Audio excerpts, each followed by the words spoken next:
refúgio e fortaleza é Deus. Irmãos, vamos abrir a palavra do Senhor no livro de Gênesis, capítulo 39, dar continuidade aos nossos sermões na história de José.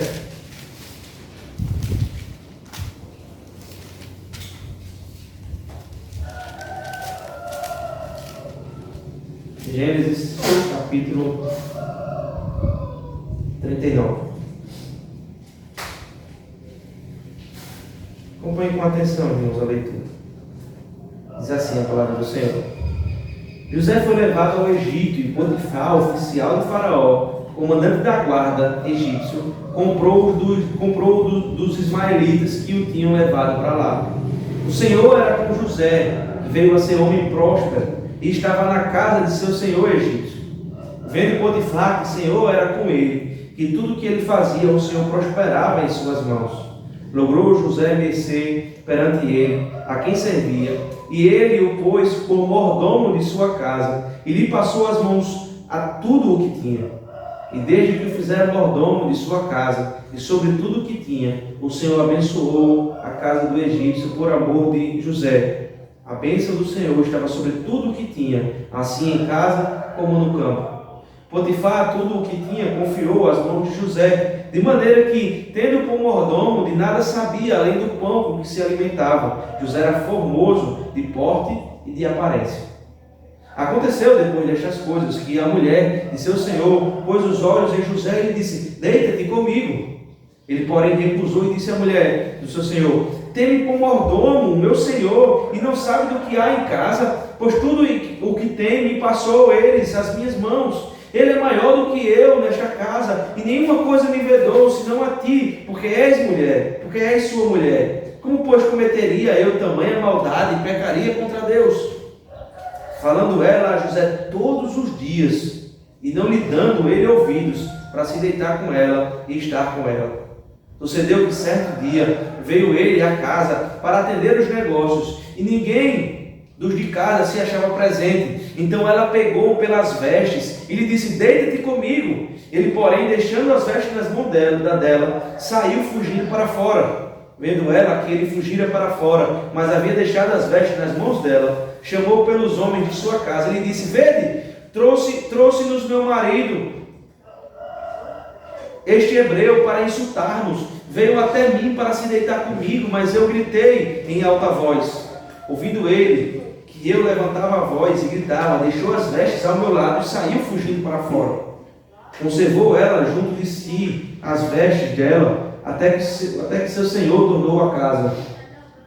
Então lhe falou, segundo as mesmas palavras, e disse: o servo hebreu que nos trouxeste veio ter comigo para insultar-me. Quando, porém, levantei a voz e gritei, ele, deixando as vestes ao meu lado, fugiu para fora. Tendo o Senhor ouvido as palavras da sua mulher, como lhe tinha dito, desta maneira me fez o teu servo. Então se lhe acendeu a ira. E o Senhor de José tomou e o lançou no cárcere, no lugar onde os presos do rei estavam encarcerados. Ali ficou ele na prisão. O Senhor, porém, era com José, e lhe foi benigno, e lhe deu mercê perante o carcereiro, o qual confiou às mãos de José todos os presos que estavam no cárcere, e ele fazia tudo quanto se devia fazer ali. E nenhum cuidado tinha o carcereiro de todas as coisas que estavam nas mãos de José, porquanto o Senhor era com ele, e tudo que ele fazia, o Senhor prosperava. Amém. Vamos orar, irmãos. Senhor nosso Deus, muito obrigado, Senhor, pela leitura da Tua Palavra. A Deus, por todos os atos até aqui, Deus, confirmados. Nós te pedimos, Senhor, que o Senhor edifique a nossa mente, o Senhor edifique o nosso coração, o Senhor edifique a igreja. O Senhor fale, Deus, aos nossos corações, o Senhor nos console, nos exorte. O Senhor me use, Deus, para falar ao coração dos irmãos, em nome de Jesus, o nosso Senhor. Amém. Amém. Irmãos, alguém já ouviu aquela expressão? Com certeza já ouviram. E diz que a grama do vizinho sempre é mais verde do que a nossa. Ou que as coisas do vizinho sempre são melhores do que a nossa. Isso mostra de fato algum tipo de injustiça que há na nossa vida, ou aparentemente uma injustiça que há na nossa vida. Quando eu afirmo que as coisas dos outros são melhores que as minhas, eu estou dizendo que eu estou sendo injustiçado com as coisas que eu tenho. Talvez você trabalhe mais do que o vizinho, talvez você rale mais do que ele, talvez você tenha estudado mais do que ele, talvez você passe mais horas no trabalho do que as pessoas que estão ao seu redor, mas ele tem muito mais posse do que você, ele tem tudo de bom e de melhor, e você aparentemente é injustiçado com as coisas que tem. Já passaram por isso, não é? E quando se trata de crente, ainda piora as coisas. Fica pior, porque o questionamento muitas vezes parte para o Senhor. Essa pergunta nós fazemos do Senhor. Senhor, por que a grama do vizinho é mais verde que a minha? Talvez não literalmente assim, não com essas palavras, mas em outras palavras nós falamos isso, nós questionamos o Senhor. Senhor, eu sirvo ao Senhor, eu sou fiel, eu vou à igreja, eu obedeço a tua lei. Mas as pessoas, os ímpios, olha para os ímpios, Senhor, eles são mais prósperos do que eu, eles têm mais coisas do que eu. O Senhor não está olhando por mim. Eu ralo tanto, eu trabalho tanto, eu faço tudo que deve ser feito. Eu pago a minha energia, eu pago tudo que preciso pagar. E veja como eu vivo. Outra expressão, né? Assando e comendo. Não me sobra nada. Talvez você já se questionou, ou talvez já tenha questionado a Deus em algum sentido. Isso aí. Interessante, irmãos, que essa narrativa que vemos é um homem que é temente a Deus. O nome dele José, e ele é agora vendido como escravo, sendo fiel e temente ao Senhor pelos próprios irmãos. E um ímpio que é Potifar, que é dono de várias terras, né? Você vai ver que ele vai cuidar não só da casa, mas dos campos de Potifar. Tem tudo do bom e do melhor, ainda tem ele fiel a Deus como seu escravo. Parece ser uma injustiça, né? Como é que José, o homem que sempre respeitou os pais, as autoridades, e sempre fez aquilo que o seu pai pediu, o homem que foi fiel a Deus, que é fiel a Deus, que é temente ao Senhor, agora é humilhado, vendido como um escravo de um ímpio. Aparentemente uma injustiça. Note, irmãos, que esse texto do capítulo 39, ele é dividido em duas partes, praticamente. A primeira se trata da ascensão de José. Se você notar até o versículo 6, você vai ver uma ascensão, uma subida de José. Ele chega como escravo e ele vai crescendo dentro da casa de Potifar. Ele chega como escravo e termina como mordomo, ou como aquele que administrava todas as coisas da casa de Potifar. A gente vai ver isso quando a gente adentrar aqui no texto de fato, né? Então nós encontramos isso do versículo 1 ao versículo 6. A segunda parte é exatamente o inverso disso, é a derrocada, é a descida que José faz dentro da casa de Potifar. Aquele que chegou como escravo passa a ser mordomo e de mordomo passa a ser carcereiro. Então a segunda parte, que é o resto do capítulo, né, mais necessariamente até o versículo 20, ele passa agora a ser de mordomo e administrador da casa de Potifar a um carcereiro. Ele volta de novo ao buraco, ele volta ao escuro, ele volta à prisão. Há uma outra perspectiva também que podemos olhar para esse texto, ainda nessas duas divisões, é que a primeira parte, dos versículos 1 ao versículo 6, quando trata da ascensão de José, da subida de José, a gente também vê aqui, de forma resumida, a teologia do texto. Nessa mesma proporção, do versículo 1 ao versículo 6. Mas quando nós vemos o restante dos versículos, mais necessariamente do 7 ao 20, a gente vê a descrição dos fatos, que aí a gente vai tratar da derrocada de José, da descida de José. E dos versículos 21 a 23, o desfecho disso tudo, como isso tudo acabou. Então, irmãos, o que nós vemos na história de José a todo tempo, como se fosse algo cíclico, algo que volta sempre a acontecer, como se fosse um círculo que começa sempre José no lugar, José depois ascende, vai lá para cima, depois ele volta a descer. Isso acontece normalmente na vida de José, um homem que é elevado, depois é humilhado, depois é colocado lá embaixo. Por isso que o grande tema desse capítulo é que, veja que independente dessa situação que José está passando, seja lá em cima, ou seja lá embaixo, nos seus altos e baixos, o Senhor anda com José. O Senhor é com José. Esse versículo, ou essa expressão, melhor dizendo, ela vai se repetir durante o texto algumas vezes. E é o grande tema desse capítulo 39, porque, veja, independente de onde José estava, ou qual era o que ele ocupava, dentro da casa de Potifar ou fora, o Senhor era com José. E aí, irmãos, quando nós olhamos para isso, nós conseguimos trazer algo prático na nossa vida. Porque a promessa para a vida de José não é que ele seria sempre exaltado, ou que ele se sentaria nos melhores lugares, ou que ele sempre teriam pessoas para servi-lo, como foi o sonho. Não necessariamente a caminhada até que chegasse a isso seria uma caminhada simples, fácil e rápido, mas pelo contrário, a caminhada que José tem o humilha o tempo todo, trata o seu coração o tempo todo, e mesmo ele sendo fiel e temente ao Senhor, não é? Mas o que importa aqui era que o Senhor era com ele, independente de onde ele estava vivendo no passado. Isso aplica às nossas vidas, né, irmãos? Porque a preciosidade que há, ou a ascensão que existe de fato espiritual, não é essa o lugar que você ocupa, nem se você é chefe ou patrão, nem se você manda ou é mandado, ou se você passa a ser um serviçal, mas quem é que está com você? E esse é o grande diferencial do texto. O Senhor era com José. Ele era temente a Deus, ele era fiel a Deus. É o Senhor que anda contigo. O Senhor é com você. Então, veja, nunca haverá injustiça na sua vida. Por mais que você aparentemente seja injusto, a vida seja injusta com você, por mais que você mereça, entre aspas, mais do que os outros, ainda assim você tem algo que talvez as pessoas não tenham. O Senhor está com você. O Senhor é com você.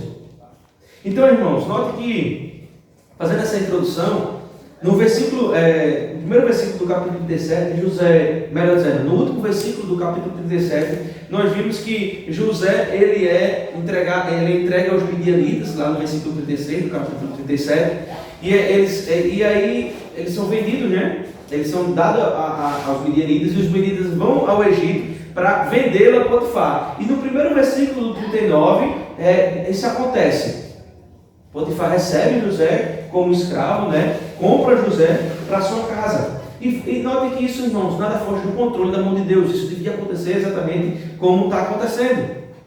Porque nós vemos uma linha que vai se unindo a partir do momento que a gente vai lendo os capítulos ou narrando a história, que devia acontecer exatamente como está acontecendo. A negociação aqui no versículo 1 é completada. Ele foi comprado pelo oficial do rei. E note que esse primeiro versículo, né? Veja lá, José foi levado ao Egito a Potifar, oficial de Faraó, melhor dizendo, rei não, Faraó, né? O que Moisés ele deixa claro aqui, que José não foi vendido a qualquer pessoa. Ele foi vendido a uma pessoa que tinha ligação direta com o Faraó. E note que isso acontece, irmãos, e esses pontos vão ficando claros a partir do momento que nós lemos a história como um todo. Não divida a história de José por capítulos. Não faça isso. Senão você perde a preciosidade do que é essa história. Mas as coisas vão acontecendo, as cenas vão acontecendo, as expressões são colocadas no texto, para que a gente entenda que há uma ligação que o próprio Deus vai ligando, vai costurando aqui nessa história para chegar num objetivo final. Nós dividimos por capítulo, lógico, porque não temos como pregar toda a história num momento só, né, num domingo só. Mas não deixe que essa divisão atrapalhe você ver todo o enredo da história. Há uma continuidade aqui. É uma história para ser lida numa sentada. E aí você consegue absorver toda a preciosidade. É interessante, irmãos, que a narrativa ela se constrói nos detalhes, né? Assim como um filme, por exemplo, uma série, uma novela, os detalhes vão acontecendo para que a gente entenda o que vai acontecer no futuro. Por exemplo, me permitam aqui trazer um exemplo do que eu vi ontem, né? Estava assistindo uma série em que um grupo de pessoas estava numa floresta e eles passam, em certo momento, como o mundo estava abandonado, né? Eles acham um carro bem escondido assim, de mais de 100 anos. Eles acham interessante o carro, mas eles tinham um outro objetivo, então eles deixam o carro lá. Mas por que o carro apareceu na cena, né? Eles ficam se perguntando. E aí eles vão. Aí, mais na frente, há uma nuvem que é tóxica e vai matar aquele grupo. O que eles fazem? Eles voltam para o carro, entram e se escondem e vão ser abrigados. Os detalhes da narrativa acontecem porque exatamente para mostrar o futuro da narrativa. Aquilo que vai acontecer mais na frente. Por isso que é importante. Então aqui José, ele não vai ser vendido para qualquer pessoa. Ele não vai entrar em qualquer casa, mas ele entra na casa do oficial de Faraó. Porque mais na frente Deus estava planejando um contato entre o próprio Faraó, né? Entre o próprio Faraó e o próprio José. Porque quando mais na frente José vai ser levado ao cárcere, ele não vai ser levado a qualquer cárcere. Mas o texto vai enfatizar, e nós vemos mais na frente, que ele foi preso, onde as pessoas que mais próximas de Faraó são presas. Então, irmãos, tratando disso, Potifar sendo do oficial Potifar sendo o oficial de Faraó, justamente para mostrar o quanto também, não só isso, mas o quanto há exaltação, né, sobre José. Há os dois aspectos aqui do futuro da narrativa, mas também mostrar que, veja, ele saiu de um buraco, agora para ser escravo, é verdade, ainda em humilhação, mas escravo de um homem que estava lado a lado com o Faraó. Começa-se a exaltar José, né, ou a sua figura. Então veja como é progressivo as bênçãos de Deus sobre a vida de José. Primeiro ele veio ser um homem próspero, nós vimos na narrativa, né? Ele ser um homem próspero. Em seguida, através dessa prosperidade, ele veio ter como um cargo de mordomo na casa do oficial. E por último, não só dentro da casa, mas de todas as posses de Potifar. Porque quando o texto relata que José ele tinha domínio sobre, administrava não só a casa, mas o campo, isso quer dizer que ele administrava todas as posses de Potifar, onde Potifar não se preocupava mais com nada, a não ser com a comida que ele comia.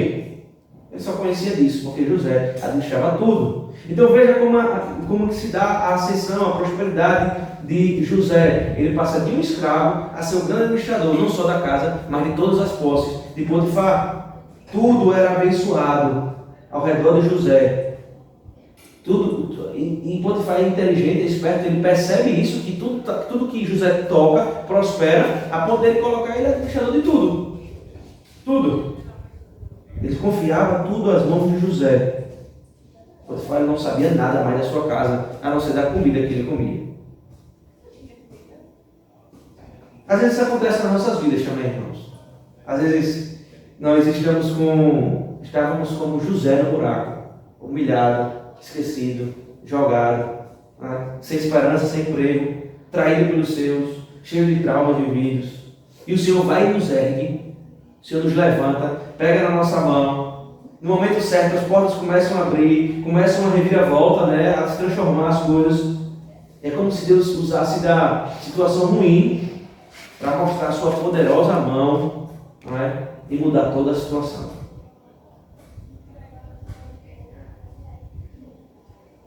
Assim, irmãos, como foi na vida de José, que por dias esteve no buraco e por outros momentos administrava a casa de Potifar. Não só a casa, mas o campo, né, de Potifar. Ele passou de filho preferido para ser traído pelos seus próprios irmãos e jogado no poço. E agora novamente passa a ser o preferido da casa de Potifar, a ponto de ser aquele que é de confiança, administrador de suas posses. Isso nos mostra, irmãos, que a vida ela é feita assim, de idas e vindas, né? A expressão que dá, o mundo dá voltas, nesse sentido ele dá voltas mesmo. Às vezes a gente está em cima, às vezes está embaixo. Mas, irmãos, há uma coisa que só é possível, o diferencial daqui, isso acontece com todo mundo, né? Você vê ímpio em cima, você vê ímpio embaixo, você vê crente em cima, você vê crente embaixo. Às vezes nós estamos em cima e passamos até embaixo, o mundo gira nesse sentido. Mas o diferencial aqui, irmãos, é o que diz no versículo 2, o Senhor era com José. Às vezes estamos num buraco tão profundo que o pecado nos coloca, a ponto de não conseguirmos sair de lá, né? Nós não temos força, nós não temos condições de sair desse buraco profundo. Assim como José estava num poço profundo e começa aí a ansiedade, uma depressão, uma vontade de não mais viver. Só conseguimos sair, irmãos, se uma mão divina nos alcançar. Só conseguimos sair se o Senhor for conosco. O Senhor era com José. E por isso ele conseguiu absorver tudo que ele viveu na mão dos seus irmãos, né? E toda a sua humilhação. Essa expressão, irmãos, o Senhor era com José, significava muito,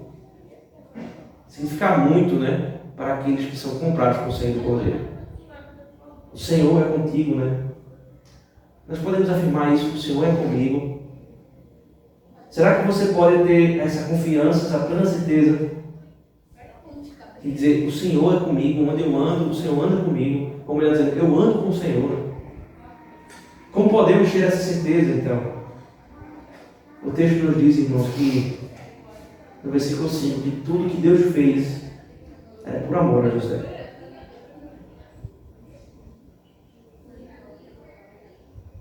Mesmo ele sendo muito novo, e alguns historiadores vão dizer que José tinha mais ou menos 18 anos, né? Mesmo ele sendo muito novo ainda, José tinha um bom caráter e era digno, né? Este é um retrato de uma vida abençoada e uma vida abençoadora. Vimos que muitos foram abençoados por meio de Abraão, de Isaac e de Jacó, né? Vale a pena refletir, né? E pensar, será que nós temos sido abençoados e também temos destilado essa bênção para as pessoas que estão ao nosso redor? Agora vemos José levado à casa de Potifar, né? Para muitos seria algo horrível. Se sair do buraco, ótimo, mas para ser escravo. E aí a gente reflete sobre isso, né? Coisas ruins e mais ruins, e a momento nenhum o texto vai relatar que José ele murmurava contra o Senhor.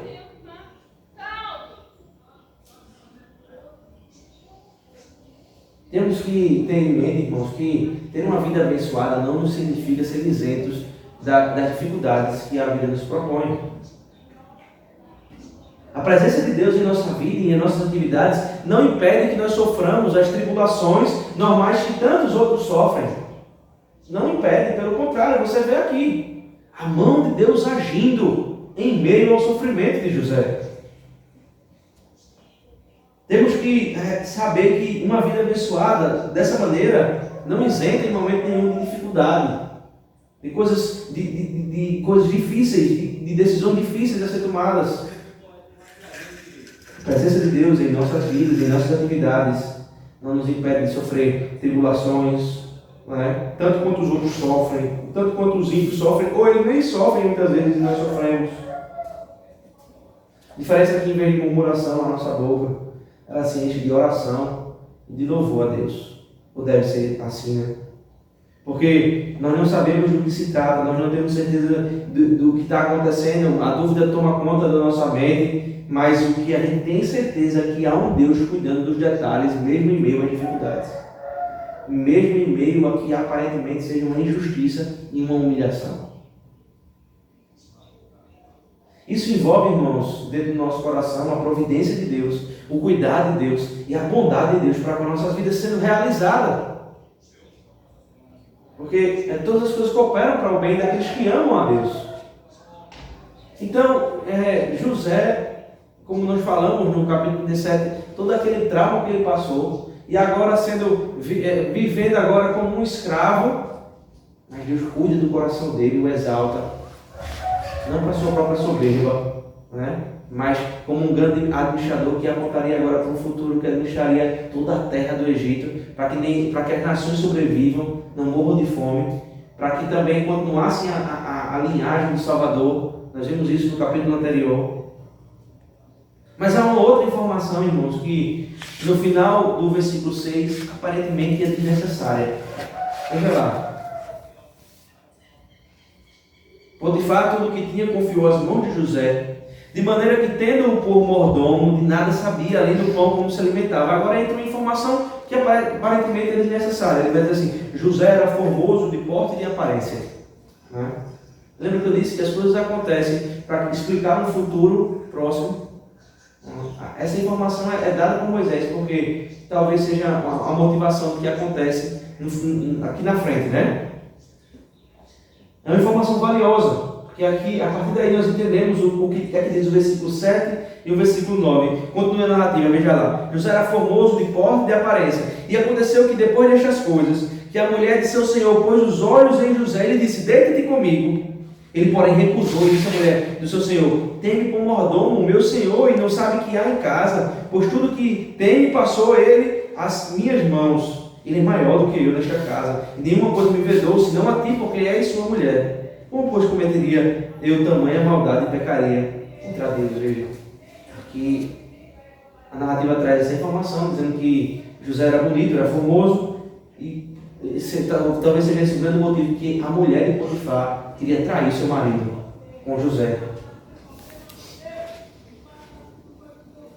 Veja que José desperta interesse na mulher de Potifar, né? Pela sua formosura, pelo seu corpo, né?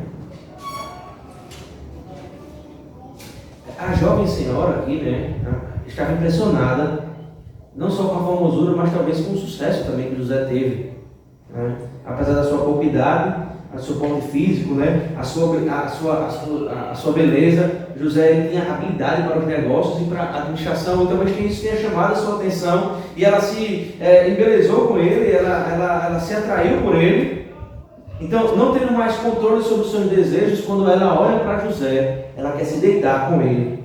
Ela se oferece a José, mesmo sendo casada. E veja que ela mesma toma iniciativa, né? Ela vai lá e convida ele para deitar-se ao seu lado. Tamanho era o pecado. Agora, imagine, irmãos, essa situação extremamente difícil. Então a gente constata então que, apesar de ser um homem sob a bênção de Deus, José ainda não ficou livre da grande tentação, né? De grande tribulação. Mais uma vez, uma injustiça acontece com José. E aqui é a chave que é virada para agora a humilhação novamente de José. Aquele que tinha saído de escravo para mordomo. Aqui é uma chave virada de forma injusta para que ele se torne, volte ao buraco, volte ao cárcere novamente. Mas José, irmãos, ele teve uma reação inesperada, né? Talvez uma parte dos jovens aceitaria, né? A grande maioria desse mundo aí de jovens aceitaria essa proposta indecente, sem pensar duas vezes. Mas com José foi diferente, irmãos. Ele era um homem diferente, não por si mesmo, mas porque ele temia Deus. Tanto que o argumento dele não fazer isso foi exatamente isso: como é que eu vou pecar contra Deus? De forma nenhuma, né? Ele recusou a proposta e ele vai apresentar algumas razões para não se deitar com a esposa do seu chefe, do seu senhor, e aceitar aquele convite pecaminoso. Por exemplo, ele reconheceu a posição que ele tinha na casa. Ele sabia que ele era um simples mordomo, ele era escravo do seu patrão. Ele reconheceu que o seu senhor tinha confiado tudo a ele, quando ele diz: o senhor me deu tudo em minhas mãos. Tanto que ele não sabe nem ele não precisa se preocupar com as coisas que acontecem na sua casa. Ele reconheceu que possuía uma posição privilegiada, veja, ele saiu de escravo, agora é mordomo no trabalho, pois o seu próprio senhor não era maior do que ele em sua casa, né, nesse sentido de administrador. Ele reconheceu que o seu senhor o considerava um servo de total confiança, de colocar tudo sobre as suas mãos, autoridade sobre tudo. Ele reconheceu que, mesmo tendo autoridade e liberdade sobre tudo e todos, havia algo proibido, que era exatamente a esposa de Potifar, porque você é esposa do meu senhor, eu não posso deitar contigo. Ele reconheceu que não poderia cometer tal maldade contra o seu senhor Potifar, mas ele termina com um argumento de que ele não podia pecar contra Deus. Hoje é quanta coisa envolvida aqui, né? Ele fundamenta porque ele não pode se deitar com ela.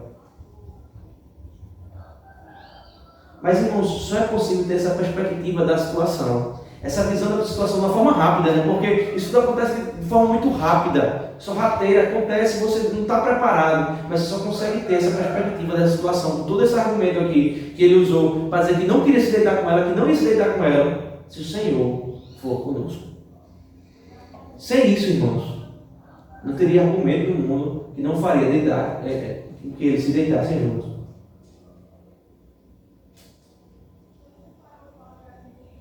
Irmãos, isso é algo muito real na nossa vida, né? Na vida do crente. Nós temos que ter muito cuidado com essas situações. Porque eu já vi, e pasmem, irmãos, isso dentro da igreja. situações parecidas como essa. E a carne, ela fala mais alto nesse momento. Eu falo isso, irmãos, com real preocupação mesmo. Porque ninguém está preparado o suficiente para essa situação. Porque nós não esperamos isso jamais. Mas quando isso acontece, a gente tem dois tipos de reação. Não é? Ou a gente abraça aquilo ali, deixa aquilo ali nos envolver, por mais que a gente negue no princípio, não é? Mas isso fica cutucando a nossa mente, é seta do inimigo, a cutucar a nossa mente, a pensar nessas coisas, a desejar essas coisas, a criar sonhos com essas coisas, ao ponto de cometer o pecado no final das contas, por mais que isso dure meses, anos, não sei. Né? Ou a gente tem uma atitude parecida com José, inspirada, né, pelo próprio Espírito aqui, iluminada pelo Espírito Santo, a dizer, eu não posso fazer isso porque, em última instância, eu vou pecar contra Deus. Irmãos, isso é muito vivo nossos dias. Porque talvez isso não aconteça com pessoas desconhecidas, ou é mais difícil de acontecer. Mas eu estou falando isso até com o próprio namorado, ou com a namorada.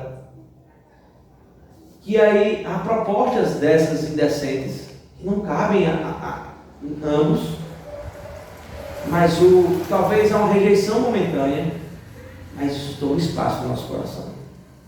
Nós devemos ter cuidado com isso, irmãos, porque o Senhor é conosco e cabe a nós muito mais obedecer a Deus do que os desejos humanos. Note que nos versículos 10 e 11 acontece algo que poderíamos dizer que estava certo de acontecer, porque a proposta, irmãos, a proposta no versículo 7 da mulher de Potifar é: deita-te comigo. E ele recusa a mulher. Mas veja, isso não acontece uma vez só. O desejo daquela mulher pecaminosa é ardente e se segue por vários dias. Tanto que ela fica insistindo nisso, porque depois de que José tem argumentado dizendo que não vai se deitar com ela, ela fica insistindo nisso, a ponto no versículo 10 dizer que, falando ela a José todos os dias. Veja, é uma tentação diária na vida de José. É um olhar que, a narrativa não traz esses detalhes, né? Mas se passar dentro da casa, é um olhar que ela dá, que quer atraí-lo. São coisas que ela faz, que quer atraí-lo. Veja, quanto momento difícil José passou, querendo se livrar disso, mas não podia porque era escravo de Potifar. Também não poderia conversar com ele, porque com certeza ela se daria uma de vítima como ela faz, mas na frente. É um momento difícil, e esse momento nós vamos passar talvez. Nós devemos agir com sabedoria, porque o Senhor é conosco. Não podemos pecar contra Deus.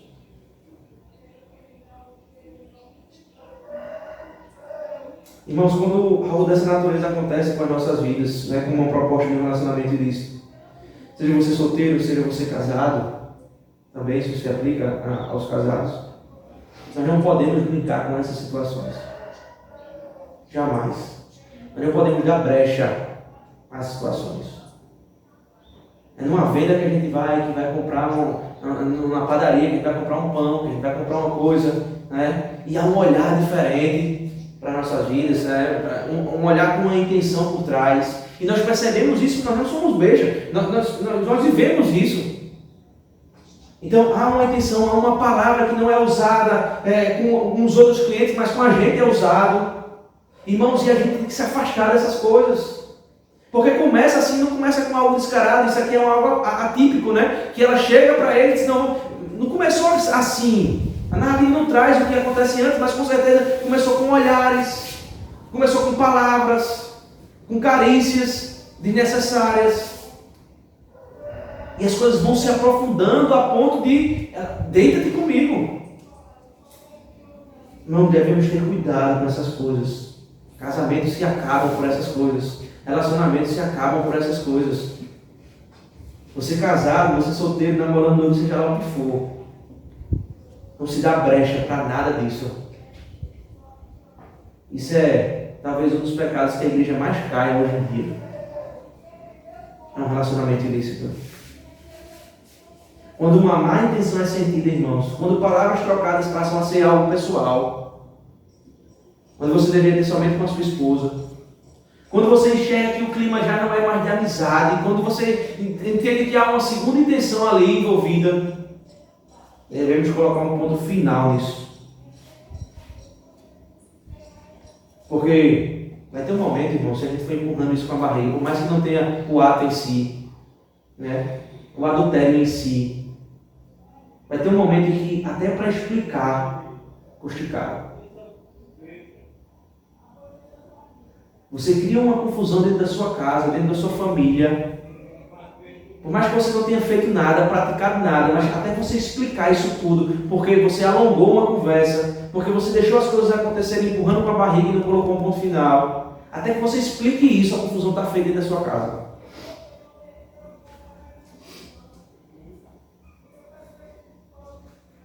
Então, quando esse dia chegar, e vai chegar, não se preocupe, né?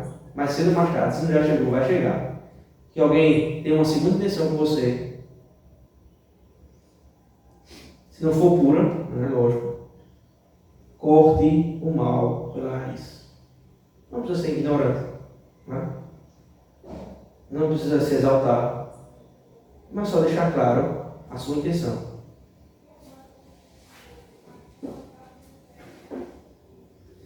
Alguns irmãos podem afirmar que a atitude de José foi errada, né?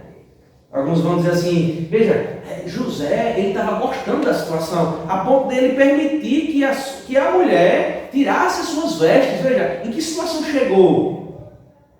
E aqui eu não quero dizer que José era um santo, né? Um santo no sentido de que não podia pecar, nem errar, não é isso, né? E alguns vão argumentar isso, mas veja, José deixou se envolver com a conversa, com a mulher de Potifar, a ponto de permitir que ela tire suas vestes. Ele correu nu, né? Ele saiu nu dentro da casa para não pecar, mas veja, ele se envolveu em certo sentido. E aqui, irmãos, isso acontece no versículo 12, veja lá. Então ela o pegou pelas vestes e lhe disse, deita-te comigo. Ele, porém, deixando as vestes nas mãos dela, saiu fugindo para fora. O texto parece que nos mostra isso, né? Que ele saiu nu. Deixou todas as suas vestes, deixou que ela tirasse todas as suas vestes ali. Mas isso é uma grande discussão aqui, né? Porque essa palavra que é usada para vestes é uma palavra muito comum. Ela corre todo o Antigo Testamento. E ela pode significar muitas coisas. Tanto de uma veste, toda a veste, né? Toda uma túnica, ou como peças de roupa, né? E aqui muitos defendem exatamente isso, porque tanto que ela precisou expressar isso depois, né?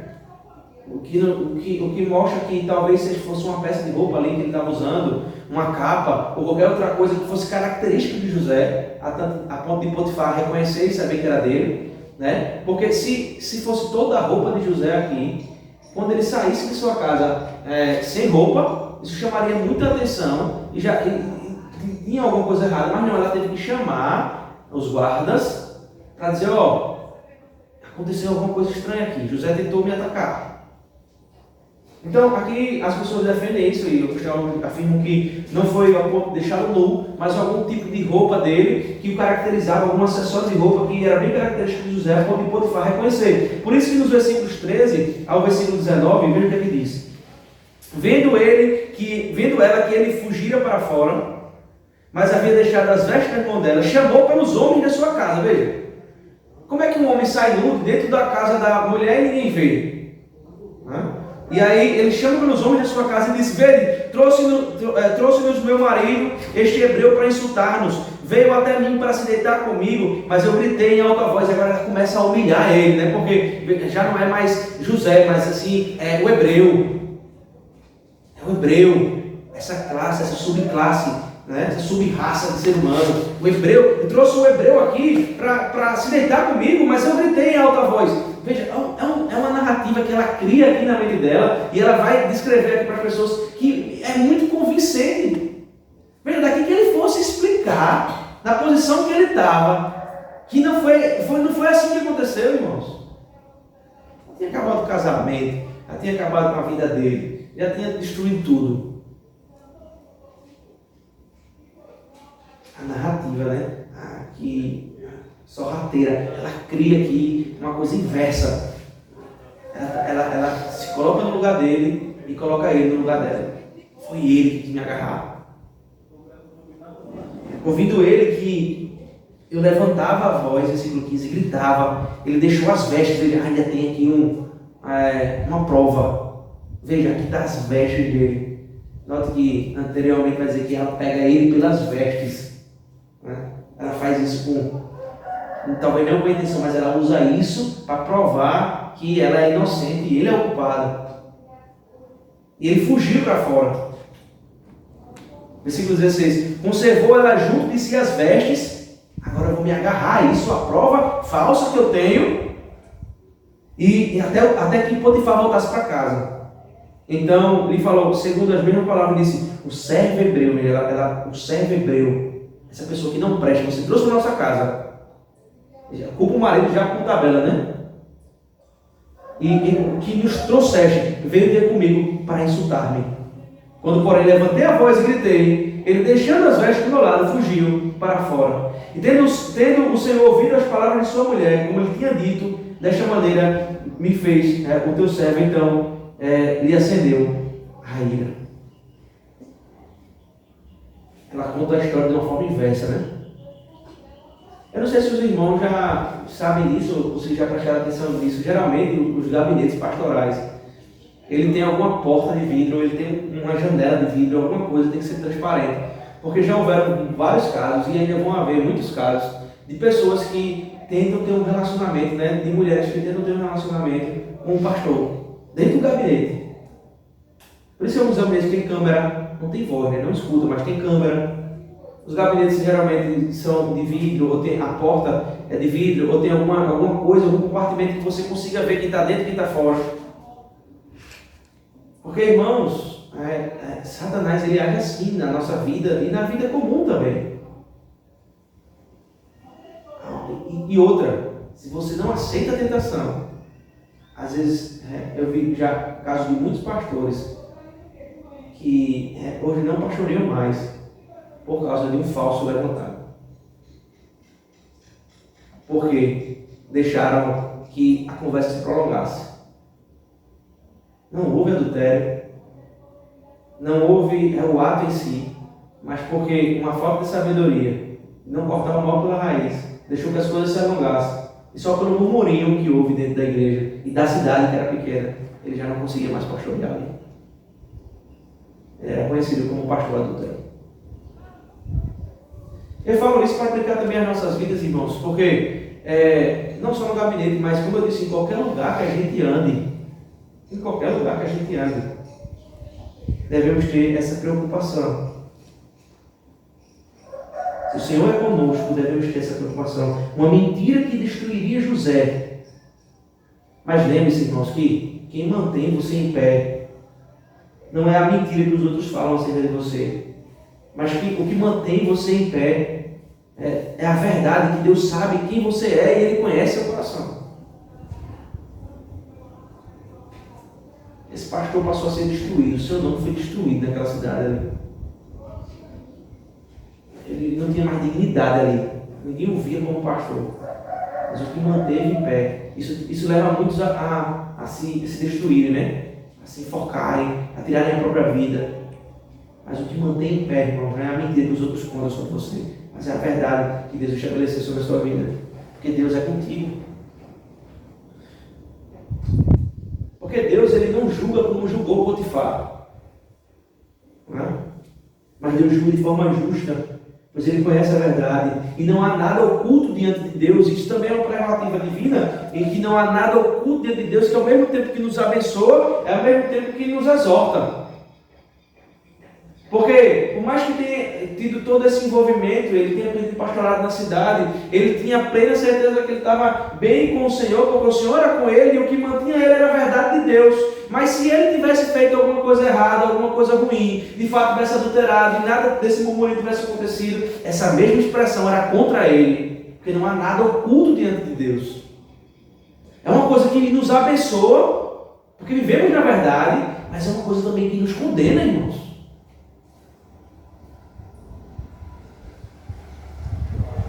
Se o Senhor é com você, a mentira não faz parte do seu coração, nem faz parte dos seus pensamentos, nem faz parte da sua palavra. A mentira corrói. A mentira é uma desgraça no nosso meio. Veja que o texto não diz que José argumentou contra.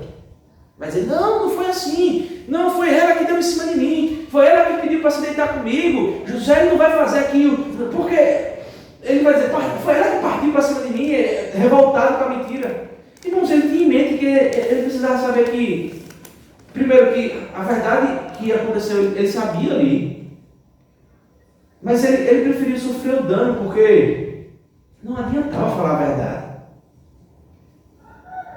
Ele ia ser a verdade de um hebreu, servo, contra uma mentira de a mulher de Potifar. Ele não tinha muita saída. E agora acontece o que com ele? Ele acaba na prisão novamente. E a prisão, como eu falo, a primeira prisão foi o buraco, né? Foi o poço ali. E aqui uma prisão agora constituída, né? Um cárcere. Irmãos, quando o Senhor anda conosco, significa que podemos perder tudo por causa da verdade. Significa que você não vai ter um lucro ilegal por causa da verdade. Significa que você vai ter prejuízo, talvez, por causa da verdade. Significa que muitas vezes você não vai ter sucesso no meio dos ímpios por causa da verdade, dos princípios que você tem em seu coração. Porque o sucesso daqueles que andam com Deus, ou daqueles que Deus anda quando Deus anda conosco, o nosso sucesso é fazer a vontade de Deus, que é boa, perfeita e agradável. Note que nos versículos 19 se acende a ira de Potifar pela mentira contada por sua mulher e o coloca na prisão no versículo 20. E o Senhor de José tomou e lançou no cárcere. Agora veja a preciosidade da narrativa de novo, né? Apontando para o futuro aqui agora, novamente. Era o cárcere de quem? No lugar onde os presos do rei estavam encarcerados. Novamente, né? Isso passa despercebido na nossa leitura. Mas quando nós lemos toda a história, precisava ser ali. Não poderia ser uma prisão comum. Não poderia ser uma prisão normal. Em outra prisão, mas devia ser exatamente na prisão. Ele foi ser servo do oficial de Faraó, porque ele deveria ser preso numa prisão que eram presos as pessoas encarceradas no rei. Porque ele precisaria ter contato com pessoas que depois ficariam ao lado de Faraó para o fazer conhecer José. E ali ele ficou naquela prisão. Veja, volta a ser cíclico, né? Ele é humilhado. Ele parte da ascensão na casa de Potifar, administrador. Ele é humilhado por uma mentira e ele perde tudo aquilo que ele tinha. E aí ele vai ser preso, chega ao último estágio novamente, e agora ele começa a ser exaltado novamente. Algo cíclico na vida dele, né? E o Senhor, versículo 21, porém, era com José. Veja que essa expressão volta de novo. Toda vez que ele é humilhado, o texto traz à mente, né?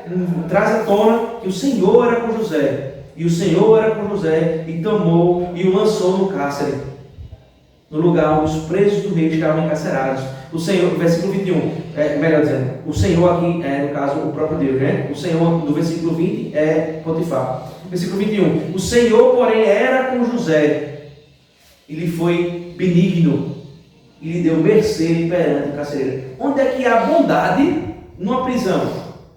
Aqui, o próprio Moisés expressa isso, né? O Senhor foi bondoso, foi benigno com José. Como é? Ele preso. Por isso, irmãos, que eu tenho isso muito vivo na minha vida, e é princípio bíblico, né? A gente achar a bondade de Deus em meio às coisas que aparentemente não tem bondade. Eu tento sempre fazer isso. Tente sempre fazer isso também. Achar a graça de Deus em meio a uma perversidade, a uma dificuldade, a algo ruim. Porque Deus sempre fala no nosso coração, sempre nos ensina alguma coisa. Versículo 22, volta a acontecer aquilo que aconteceu na exaltação. O qual confiou às mãos de José todos os presos que estavam no cárcere, e ele fazia tudo quanto se devia fazer. Veja que, numa máxima aqui, sempre acontece aquilo que José sonhou. Ele é exaltado e as pessoas estão de frente para ele, sendo regidos por ele. O carcereiro agora confia a mão de José, recém-chegado à prisão, todos os prisioneiros. Você é o administrador da prisão. Veja que tudo isso desemboca num grande aprendizado de administração, né? Nessa perspectiva. Para o grande administrador que ele vai se tornar. E ali é confiado a José todos os presos que estavam no cárcere, e ele fazia tudo quanto se devia fazer ali. Novamente, volta Potifar, o carcereiro, ele faz exatamente o que Potifar fez. Versículo 23, né? E nenhum cuidado tinha o carcereiro de todas as coisas que estavam na mão de José. Ele era um ótimo administrador. Potifar não tem cuidado nenhum com a sua casa mais, nem com seus campos, nem com suas posses. Só o que comia, porque tudo ele colocava na mão do administrador José. Por que isso, irmãos? Volta o grande tema desse texto, né? Porque o Senhor era com ele e tudo que ele fazia, o Senhor prosperava. Veja que a prosperidade não está ligada aqui à riqueza, né? Como é que é próspero dentro da prisão? Veja que não há uma ligação de prosperidade e riqueza diretamente, vamos dizer assim. Você ser próspero não significa que você é rico ou bem financeiramente. Porque José ele conseguiu ser próspero ainda escravo. José conseguiu ser próspero ainda na prisão. Porque a prosperidade não está ligada à riqueza, a isso. Mas a prosperidade está ligada a quando o Senhor é conosco. E as coisas são feitas de acordo com a vontade de Deus. Isso é uma prosperidade espiritual. Né? Por isso que essa teologia da prosperidade usa o termo de forma ruim. Né? Ela interpreta o termo de forma ruim, ligando prosperidade totalmente a bens materiais e a parte financeira. Mas não é isso que a Escritura... Como é que José agora aqui é próspero? Me explica esse texto, né? Me explica essa narrativa. E quando ele passa a ser próspero financeiramente, quando ele está ao lado do faraó, toda a sua prosperidade é revertida em bênção para todas as famílias da terra. Irmãos, algumas coisas que, de forma rápida aqui eu trago à nossa mente. O cuidado, irmãos. Primeiro que o Senhor é conosco. Aquele que foi redimido pelo sangue do Cordeiro. O Senhor é contigo. E aí, por isso que há uma mudança de mente, né? Há uma transformação de mente.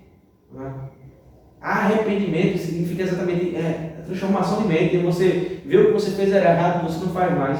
Porque o Senhor agora é conosco, agora a gente vai pensar de uma outra forma, a gente vai agir de uma outra forma, vai se manter fiel a Deus, temente o Senhor, e o Senhor vai cuidar das nossas vidas em tudo que nós vamos passar. Seja como escravo ali como José, seja como administrador de Potifar, seja no cárcere como José, isso tudo de forma injusta. Mas o Senhor é conosco, e quando o Senhor é conosco, irmãos, nós conseguimos retirar a bondade de Deus das situações. O outro cuidado, irmãos, que eu trago na nossa mente, aquilo que eu falei, enfatizei no texto, é o cuidado exatamente da lascívia, dessa intenção má, dessa conversa desnecessária, dessas coisas que acontecem na nossa vida, sejamos nós casados, ou noivos, ou namorando, ou solteiros, seja lá o que for. Temos que ter cuidado dessas coisas. Porque até para explicar dá trabalho. Não é que você não tenha débito, mas até para explicar dá trabalho. Então sejamos sábios com aquilo que o Senhor nos propõe, com a sua palavra. Sejamos transparentes diante dos nossos esposos e maridos e esposas, né? Dos nossos cônjuges. Sejamos fazer as coisas da melhor forma possível. Porque toda a sociedade está esperando um crente adultério. Eles torcem por isso. Não seja você. Nem se passa na mente, né? Nem nos ouvidos das pessoas. Mas pelo contrário, glorifica a Deus nas suas atitudes. Irmãos, e a narrativa segue no capítulo 40, com essa informação importante que foi deixada de forma aqui no texto, em que José ele foi preso junto com aqueles que eram presos do rei, ou do faraó. Então guardemos essa informação que nós vamos usar no próximo domingo. Que Deus nos abençoe. Em nome de Jesus, vamos orar, irmãos.